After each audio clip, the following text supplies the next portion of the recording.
हाँ, तो ये बात चल रही थी किसके बारे में, अब सीएम पे आ चुके हैं हम लोग, किसके ऊपर आ गए हैं, सीएम के ऊपर। तो सीएम को पढ़ना है हमको। चलिए देखते हैं सीएम के बारे में कुछ कुछ बातें कर लेते हैं। चीफ मिनिस्टर, ये चीफ मिनिस्टर, अच्छा मैं ना भेजूं, अरे क्या लिख गया, मैं ना भेजूं तो आप मुझे याद दिला देना लिस्ट भेजने को चीफ मिनिस्टर की, है ना। चीफ मिनिस्टर्स आपके गवर्नर्स, आपके राज्यपाल, मतलब आपके क्या बोलते हैं स्टेट के लेजिस्लेटिव असेंबली के प्रेसिडेंट, अध्यक्ष, विधानसभा अध्यक्ष, है ना। ठीक, चीफ मिनिस्टर भाई साहब पहले कौन है, फर्स्ट चीफ मिनिस्टर कौन है, दो तीन बातें कर लेते हैं। रविशंकर शुक्ल जी हैं पहले, भारत मध्य प्रदेश के शुक्ला जी, है ना। फिर आपसे पूछे कि आपका पहला गैर कांग्रेसी कौन से हैं, मतलब आपको पूछा जाए नॉन कांग्रेसी सीएम कौन से हैं पार्टी से जो आए हैं, तो उनका नाम, नॉन कांग्रेसी वाले हैं, उनका नाम कैलाश जोशी जी हैं, कैलाश जोशी जी। ठीक है, और क्या आपसे पूछा जाए कि बताइए सबसे कम समय के लिए कौन रहे हैं, तो राजा, नॉन कांग्रेसी, ये लिखना पड़ेगा ना। लीस्ट टेन्योर किसका रहा है, लीस्ट टेन्योर किसका रहा है, तो किसका रहा है, राजा नरेश सिंह जी का, नरेश,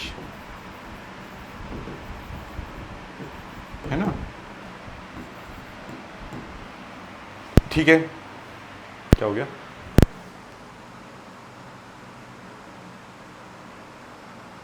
चलो इसके बाद और क्या,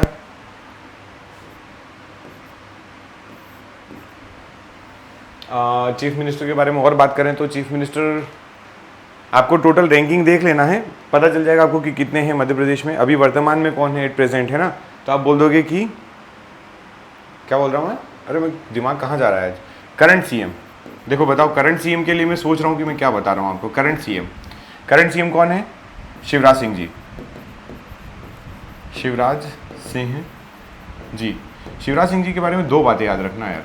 एक बात तो ये कि मध्य प्रदेश के ये लॉन्गेस्ट सर्विंग हो गए हैं, लॉन्गेस्ट सर्विंग सीएम है ना। सबसे ज़्यादा कार्यकाल किनका रहा है, इनका रहा है। और दूसरा कि सबसे ज़्यादा इन्होंने शपथ ली है सीएम के तौर पे।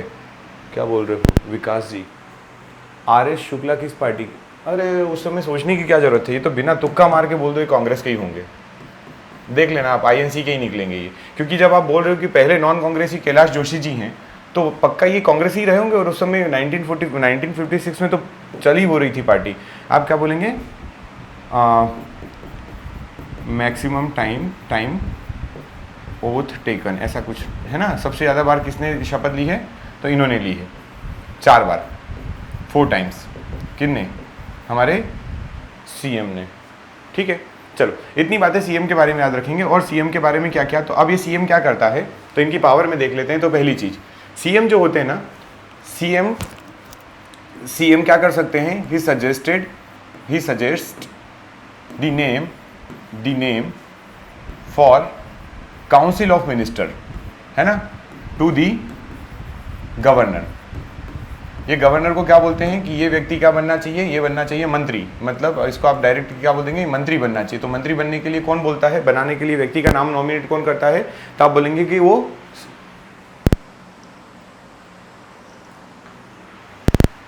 हाँ यार एक मिनट सुनो, ये जो राजा नरेश सिंह है ना, ये भी आंसर करेक्ट है, अभी मैं बता देता हूँ आपको। और दूसरा, अगर आपसे लीस्ट टेन्योर में पूछे तो आप अर्जुन सिंह नाम ले सकते हो। अब बताता हूँ मैं आपको ये क्या है। अर्जुन सिंह जी जो है ना, ये अर्जुन सिंह जी को केवल 1 दिन का बनाया गया था, फॉर ये 1 डे है ना। तो कभी कभार आपके पेपर में अर्जुन सिंह जी का नाम आता है कि अर्जुन सिंह जी सबसे कम समय के लिए कार्यकाल रहा है इनका, 1 दिन का। या इनके साथ कुछ गड़बड़ हुई, मेरे को स्टोरी याद नहीं आ रही अभी एग्जैक्ट अर्जुन सिंह जी की। और राजा नरेश सिंह जी जो हैं, ये लीस्ट टेन्योर भी हैं, ये फर्स्ट ट्राइबल मिनिस्टर भी हैं शायद, ये इनको देखना, first tribal minister Madhya Pradesh के। और दूसरा ये कि शायद ये 13 दिन के लिए, 12 दिन के लिए रहे, 12 से 13 दिन के लिए सीएम रहे हैं। तो इनका नाम इसलिए भी पूछा जाता है, लीस्ट टेन्योर में इनका नाम आता है, बिल्कुल आता है, और पेपर में पूछा हुआ है। और अगर ये नहीं तो फिर अर्जुन सिंह जी भी आंसर है, क्योंकि 1 दिन के लिए अर्जुन सिंह जी भी सीएम बने हैं। मैं आपको 100% याद रख के, प्रभु जी कल इसका एक फैक्ट जो है ना, ये अर्जुन सिंह जी से रिलेटेड, ये मैं आपको बताता हूँ। सही बोला, अच्छा याद दिलाया आपने। और ये फर्स्ट ट्राइबल मिनिस्टर आप एक बार चेक कर लेना, पर वो राजा नरेश सिंह जी है जहाँ तक मुझे लग रहा है। राजा नरेश चंद्र भी हो सकता है, राजा नरेश सिंह भी, जो भी होगा इनका नाम, ठीक है। पर मेरी एक आदत है हमेशा से कि मैं ना केवल एक पॉइंट पकड़ लेता हूँ, या तो मैं उनका नाम बहुत अच्छे से याद रख लेता हूँ या उनकी सरनेम देख लेता हूँ। क्योंकि देखो सरनेम ज़्यादा याद रखता हूँ, नाम तो भूल जाता हूँ, फिर भी सरनेम इसलिए याद रखता हूँ कि जब भी पेपर में क्वेश्चन आएगा, जैसे यहाँ पे भी क्या लिखा है, आर.एस. शुक्ला जी। अब यहाँ पे ऐसा नहीं आएगा कि नाम दे देगा रविशंकर प्रसाद, है ना, रविशंकर प्रसाद एक ऑप्शन, फिर रविशंकर पांडे दूसरा ऑप्शन, रविशंकर शुक्ला तीसरा, ऐसा नहीं होता। नाम शॉर्ट कर सकता है बट जो आपकी सरनेम होगी वो हमेशा वही देगा, है ना। तो एक बार ये ठीक है, देख लेंगे अपन स्कोर। बाकी ये करेक्ट है, गलत नहीं है, राजा नरेश सिंह भी गलत नहीं है, ठीक है। क्या बात कर रहे थे अपन? हम बात कर रहे थे कि ये COM मतलब काउंसिल ऑफ मिनिस्टर बनाने के लिए गवर्नर को सजेस्ट कर सकता है CM, बात मानी जाएगी। दूसरा, CM के बारे में अगर आपको बोलें तो वास्तव में ये जो होता है ये राज्य चलाता है, CM राज्य चलाते हैं। तो वो जो आपने पहले लिखा था कि एग्जीक्यूटिव हेड कौन होंगे तो गवर्नर होंगे, वो ठीक था अपनी जगह, क्यों था वो भी बताता हूँ, और ये भी ठीक है। अभी देखो, इसको हम बोलते हैं he is the real executive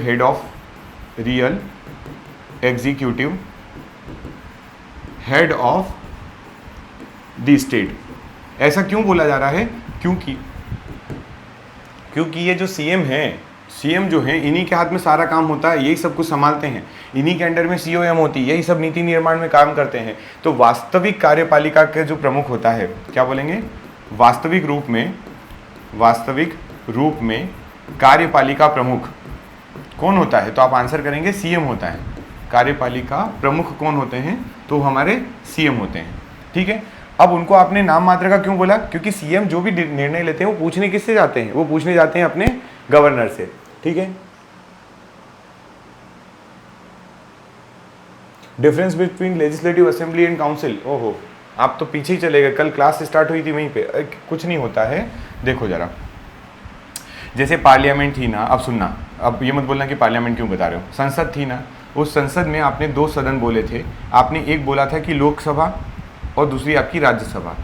तो जिस तर्ज पे लोकसभा है वैसे ही स्टेट में आप देखेंगे तो इट इज़ लेजिस्लेटिव असेंबली, जिसको आप बोलते हो विधानसभा। क्या बोलते हो? विधानसभा। और इसी राज्यसभा की तर्ज पे अगर आप देखोगे तो वैसी ही बनाई जाती है लेजिस्लेटिव काउंसिल, ठीक है। लेजिस्लेटिव काउंसिल मतलब विधान परिषद। अब इनमें दोनों में डिफरेंस क्या होता है? तो आप जो चुनाव, हर राज्य में आपको विधानसभा मिल जाएगी, विधानसभा हर राज्य में मिल जाएगी, विधान परिषद नहीं मिलती है। तो यहाँ पे क्या होता है कि आपका विधानसभा में अगर मान लीजिए कि सीट्स बहुत ज़्यादा हो रही है, जहाँ पे विधानसभा की सीट्स 500 से ज़्यादा होती जा रही है, एक चीज़ ये होती है कि किसी भी राज्य में विधानसभा की सीट 500 से ज़्यादा नहीं होना चाहिए। तो एक पॉइंट याद रखा आपने कि वहाँ पर आपको क्या बनाना पड़ेगी? विधान परिषद। दूसरा कि मान लीजिए 500 भी नहीं हो रही लेकिन वहाँ पे वर्कलोड बहुत ज़्यादा आ रहा है, तो वर्कलोड बहुत ज़्यादा होगा तो एक नई बॉडी बना देते, नया हाउस बना देते जिसको विधान परिषद बोलते हैं, ठीक है। दूसरी बात कि विधानसभा के सदस्यों का चुनाव आप करते हैं, मतलब यहाँ पे जो है ये डायरेक्ट इलेक्शन होते हैं। कैसे होते हैं? यहाँ पर डायरेक्ट इलेक्शन होते हैं। आप लोग जिनको चुन के भेजते हो, जिनको आप विधायक बोलते हो, वो आपके डायरेक्ट इलेक्शन वाले लोग कहाँ जाकर बैठते हैं? तो बोलते हैं विधानसभा में। और विधान परिषद जो होती हैं, इसके जो चुनाव होते हैं ये इनडायरेक्ट वे में होते हैं, मतलब अप्रत्यक्ष रूप से होते हैं। अप्रत्यक्ष, जिनने आपने जिनको चुना है वो व्यक्ति चुन के भेज देते हैं कहाँ पर? विधान परिषद में। तो हर राज्य में विधान परिषद नहीं होती है। आपको मैंने कल बताया भी था कि ये केवल अपनी इंडिया के केवल 6 राज्यों में क्या है? विधान परिषद है ना। ये बात अपनी कल हो चुकी थी, ठीक है। तो ये डिफरेंस होता है बेसिक, और कुछ नहीं। दोनों के सदस्यों को विधायक बोला जाता है। ये विधायक होते विधानसभा के, ये होते विधान परिषद के, दोनों के पास सेम पावर होती है, वगैरह वगैरह, है ना। करते हैं शुरू अपन क्लास की आज की, है ना, ठीक है। तो हम लोगों ने लास्ट क्लास में क्या देखा था? हम लोग लास्ट क्लास में बात कर रहे थे चीफ मिनिस्टर के बारे में। किसके बारे में बात कर रहे थे? Chief minister. क्लियर? मैंने आपको कल एक फाइल शेयर की थी जिसमें चीफ मिनिस्टर और आपके मध्य प्रदेश के विधानसभा के अध्यक्ष, लेजिस्लेटिव असेंबली के जो प्रेसिडेंट रहे हैं वो, इन दोनों की लिस्ट थी उसमें, ठीक है। तो आपको क्या करना है, एक बार उनको गो थ्रू कर लीजिएगा और एग्जाम के पहले कम से कम 4-5 बार वो केवल लिस्ट को आप रीड करिएगा। रीड ऐसे करना है कि आपको बस दिमाग में रखना है कि आप CM की लिस्ट देख रहे हो। उससे क्या होगा, अभी रिसेंट कुछ ईयर्स में क्या हो रहा है, आयोग जो क्वेश्चन पूछ रहा है वो ये पूछ रहा है कि मध्य प्रदेश में कौन CM नहीं रहे हैं, मध्य प्रदेश में कौन विधानसभा अध्यक्ष नहीं रहे हैं, इस टाइप के क्वेश्चन पूछ रहा है। तो हमको थोड़ा सा एक नॉलेज में ये रहे कि अगर बाई चांस अपने पास 4 ऑप्शन आ जाते हैं उनमें से हम एक को पिक कर पाएँ, ठीक है। इसलिए उनको रीड करते रहना, 1-2 बार पढ़ लेना, हो जाएगा, बन जाएगा। दूसरा कि उसमें एक लिस्ट थी आपके पास जिसमें लिखा हुआ था काउंसिल ऑफ मिनिस्टर्स के बारे में, है ना। चीफ मिनिस्टर और चीफ मिनिस्टर के बाद एक आपके पास शीट थी, उसमें काउंसिल ऑफ मिनिस्टर लिखा हुआ था, मतलब आप बोलोगे हमारे मंत्रिपरिषद। काउंसिल ऑफ मिनिस्टर्स कहाँ की? स्टेट की। तो ये काउंसिल ऑफ मिनिस्टर्स जो है, स्टेट वाली जो है, ये लिस्ट आपको तो बहुत इंपॉर्टेंट है। क्यों? क्योंकि आपके जो मैं अपने जब मैंने बताया था कि आपके पास करंट अफेयर जो आने वाला है, ठीक है, उस करंट अफेयर में आप प्रीवियस ईयर में अगर क्वेश्चन देखोगे, करंट अफेयर से रिलेटेड अगर प्रीवियस ईयर में क्वेश्चन देखोगे तो वो वहीं से आ रहा है। एक क्वेश्चन पक्का वहाँ से बैठता है कि बताइए ये व्यक्ति कौन है, या ये इनके पास कौन सा मंत्रालय है, इस टाइप से, ठीक है।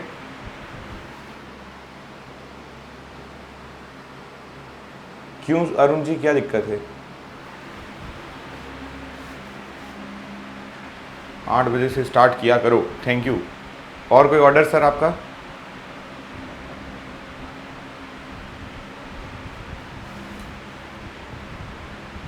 बताओ क्या कारण है भाई?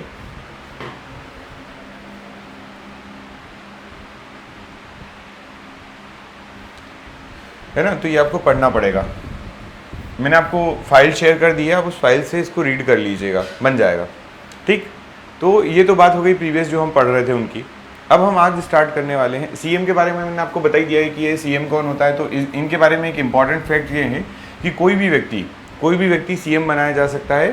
बस उसके लिए एक शर्त है कि विद इन 6 मंथ क्या करना पड़ेगा, विद इन 6 मंथ इनको क्या करना पड़ेगा, अब एक कोई बाई इलेक्शन में क्या करना पड़ेगा, इलेक्ट होकर उस सीट को लेना पड़ेगा। ठीक है, इलेक्शन जीतना पड़ेगा और विधानसभा या विधान परिषद जहाँ के भी होते हैं वहाँ की एक सीट लेना पड़ेगी, बस इतनी सी बड़ी बात है। ठीक है, वाह, इनको देखो, अरुण जी को आंसर आया है, जल्दी उठे जाते हैं, क्लास रहती है तो। सर आप मेरे बारे में सोचो, मैंने आपको रात को 3 बजे एक फाइल शेयर की है, मतलब मैं कितनी बजे तक जाग रहा हूँ रात में। अगर मैं उतनी बजे जागूंगा और सुबह आपके 8 बजे क्लास लेने आने होगे तो मुझे कम से कम 6 बजे उठना पड़ेगा। मैं सोऊंगा कब? मैं तो आज सोच रहा था कि 9 बजे से क्लास रख देता हूँ, बट ठीक है, आ गया था जल्दी, मैं भी उठ गया था। कर दूंगा, शेड्यूल फिक्स कर दूंगा। अब जितनी भी क्लासेस बची हैं वो सेम टाइमिंग पे लेंगे हमेशा, या तो 8 बजे या 9 बजे फिक्स रहेगा, है ना, जो भी रहता है। ठीक है, तो ये बात कर रहे थे हम लोग मिनिस्टर के बारे में, चीफ मिनिस्टर के बारे में। दूसरा, चीफ मिनिस्टर क्या करते हैं, तो आपने बोला है कि ये हमारे जो काउंसिल ऑफ मिनिस्टर हैं उन व्यक्तियों का नाम सजेस्ट करते हैं, किसको, हमारे गवर्नर को। काउंसिल ऑफ मिनिस्टर का नाम सजेस्ट किसको करते हैं, गवर्नर को। तभी तो गवर्नर जो है वो क्या करते हैं, मंत्रालय सौंपते हैं ना। मंत्रालय के लिए जो जितने मंत्री होते हैं उनका अपॉइंटमेंट कौन करते हैं, गवर्नर करते हैं। पर किसकी रिकमेंडेशन पे, तो वो करते हैं सीएम की रिकमेंडेशन पे। तीसरी चीज़ आपने क्या बोली है इंपॉर्टेंट सीएम के बारे में, कि सीएम जो होते हैं, सीएम और उनकी काउंसिल ऑफ मिनिस्टर, सीएम और उनकी काउंसिल ऑफ मिनिस्टर मतलब मुख्यमंत्री और उनकी मंत्री परिषद जो होती है, वो मंत्री परिषद ये गवर्नर को सजेस्ट करने का काम करती है, या बोलती है गवर्नर को सजेशन देती है और हेल्प करती है। तो ये 2-3 पॉइंट इंपॉर्टेंट है, ये याद रखना है आपको। और सीएम के बारे में आपने क्या बोला था, तो सीएम जो होते हैं वो रियल एग्जीक्यूटिव हेड होते हैं। कौन होते हैं, रियल एग्जीक्यूटिव हेड, मतलब आपके वास्तविक कार्यपालिका के प्रमुख, एग्जीक्यूटिव। क्लियर है, सारी बातें सारा काम, सारे निर्णय वगैरह जो जितने भी नीति निर्माण वगैरह होते हैं वो सारे काम कौन करता है, चीफ मिनिस्टर करते हैं। तो ये बात थी बेसिक सीएम के बारे में। इसमें इंपॉर्टेंट वही है, पहले कौन थे, सबसे ज़्यादा समय किनका रहा, सबसे कम समय किनका रहा, सबसे ज़्यादा बार मुख्यमंत्री कौन बने हैं, वर्तमान में कौन है ना, कितनी सीट से। थोड़ा सा ये भी देख लेना कि जो इलेक्शन हुआ है अभी जो आपके इलेक्शन हुए थे 2018 के जो इलेक्शन हुए थे उसमें किसके पास कितनी सीट्स थी। 2018 के इलेक्शन, विधानसभा की बात कर रहा हूँ, कौन से इलेक्शन, विधानसभा वाले, मतलब लेजिस्लेटिव असेंबली वाले, विधानसभा के, है ना, विधानसभा के इलेक्शन। इसमें किसकी सीट्स कितनी थी, मतलब सीट डिस्ट्रीब्यूशन किसको कितना मिला, कांग्रेस के पास कितनी थी, बीजेपी के पास कितनी आई। फिर उसके बाद अभी जो एक परिवर्तन हुआ, परिवर्तन क्या हुआ, कुछ विधायक जो थे वो कांग्रेस से बीजेपी में चले गए, तो बीजेपी में कितने गए हैं, तो अभी टोटल सीट्स वर्तमान में, मतलब at present total seats BJP के पास कितनी है, कांग्रेस के पास कितनी है, बस इन दोनों की, बाकी कोई नहीं। ठीक है, बस इतना ही कर लो। चलो, तो ये तो बात थी किसकी, लेजिस्लेचर की, ये बात थी लेजिस्लेचर। अब एग्जीक्यूटिव आपको क्या बताया था कि एग्जीक्यूटिव कौन होंगे, वो व्यक्ति जो कानून बन चुका है उसको लागू करवाने में मदद करते हैं। तो एग्जीक्यूटिव में आपने 2 टाइप के बताए थे, परमानेंट और टेम्पररी। परमानेंट में आपने किसको बताया था, जो व्यक्ति सरकारी अधिकारी होता है जिनकी परमानेंट जॉब होती है। तो जो व्यक्ति एक बार कलेक्टर बना वो हमेशा कलेक्टर रहेगा, या बोलना चाहिए कि उस पोस्ट के इक्विवेलेंट पोस्ट पे रहेगा या उससे अबव पोस्ट पे रहेगा। तो एक बार जो व्यक्ति रियल एग्जीक्यूटिव बोलना चाहिए कि मतलब जो परमानेंट एग्जीक्यूटिव बन चुका है वो हमेशा जहाँ पर भी रहेगा वो एग्जीक्यूटिव की तरह काम करेगा। लेकिन टेम्परेरी में हम बात करते हैं आपके पॉलिटिशियंस की। पॉलिटिशियंस कौन से, जैसे काउंसिल ऑफ मिनिस्टर हो गए, सीएम हो गए, ये व्यक्ति क्या होते हैं, ये 5 साल के लिए आते हैं केवल। 5 साल में ये लोग उस समय के लिए हमारे एग्जीक्यूटिव होते हैं। अगर ये दोबारा इलेक्ट हो जाते तो फिर से एग्जीक्यूटिव बन जाते हैं, नहीं तो फिर इनको हटा दिया जाता है इन द सेंस कि ये हमारे लिए टेम्परेरी है। अगली बार जो सरकार चुन के आएगी वो जिनको मंत्री बनाएंगे वो लोग सब हमारे एग्जीक्यूटिव कहलाएंगे। ये बेसिक सी चीज़ है।